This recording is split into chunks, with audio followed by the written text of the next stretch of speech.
Assalamualaikum warahmatullahi wabarakatuh.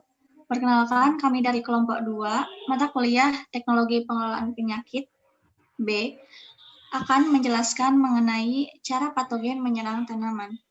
Sebelumnya, perkenalkan anggota kelompok kami, saya Cici Juliani dengan NIM 1341900021. Saya Arum Puspitasari dengan NIM 134190028. Saya Hizki Septiana dengan NIM 134190035. Saya Ahmad Afandi dengan NIM 134190037. Patogen menyerang tumbuhan inang dengan berbagai macam cara guna memperoleh zat makanan yang dibutuhkan oleh patogen yang ada pada inang. Dalam menyerang tumbuhan, patogen akan merusak pertahanan tumbuhan inang dan juga aktivitas metabolisme yang terjadi pada tumbuhan inang.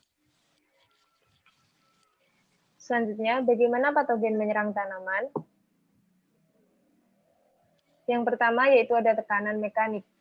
Patogen menggunakan tekanan mekanik untuk menembus jaringan tumbuhan inang.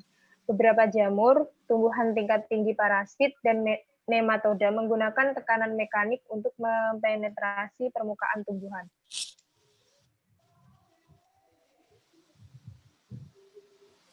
Pada jamur, penetrasi diawali dengan penempelan pada inang.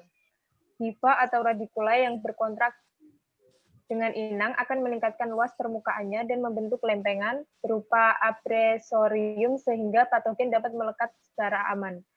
Kemudian di apresorium tumbuhan akar penggurdi atau tabung penetrasi yang kemudian berkembang menuju dan menembus kutikula dan dinding sel.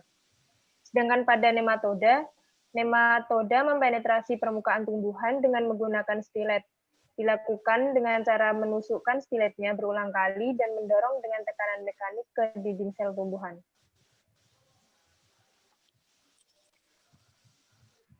Dua, senjata kimia patogen. Patogen mengeluarkan substansi kimia untuk menyerang tumbuhan inang.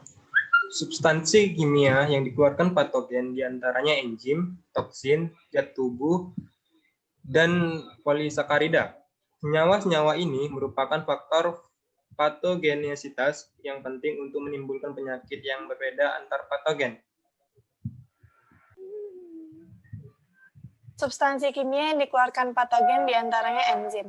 Enzim itu dari patogen berperan dalam memecah struktur komponen sel inang, merusak substansi makanan dalam sel, dan merusak fungsi protoplasma. Enzim oleh sebagian besar jenis patogen dikeluarkan setelah kontak dengan tumbuhan inangnya.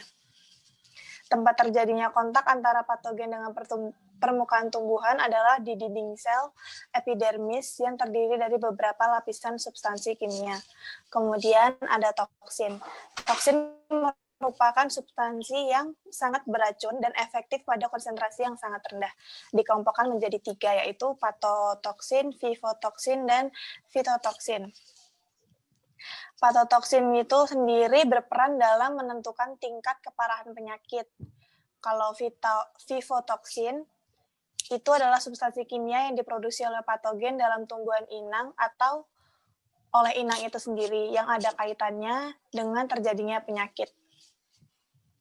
Lalu ada fitotoksin, adalah toksin yang diproduksi oleh parasit yang dapat menyebabkan sebagian kecil atau tidak sama sekali gejala kerusakan pada tumbuhan inang oleh patogen. Kemudian ada zat tumbuh. Patogen tumbuhan dapat memproduksi beberapa macam zat tumbuh atau zat penghambat yang sama dengan diproduksi tumbuhan. Kemudian ada polisakarida. Beberapa patogen mungkin dapat mengeluarkan substansi lendir yang menyelubungi tubuh patogen tersebut untuk melindungi diri dari faktor lingkungan luar yang menguntungkan. Peranan polisakarida pada penyakit tumbuhan hanya terbatas pada layu, pada vaskuler. Polisakarida dalam jumlah yang cukup banyak akan terakumulasi pada silem yang akan menyumbat aliran air pada tanaman yang menyebabkan kelayuan. Ketiga, mekanisme perombakan dinding sel. Diawali dari kontak pertama antara patogen dengan tumbuhan inang di permukaan tumbuhan. Kemudian, setelah sel epidermis rusak, Penetrasi patogen berlanjut ke jaringan parenkim yang terdiri dari selulosa, hemiselulosa, dan pektin, serta lamela tengah yang sebagian besar terbentuk dari pektin.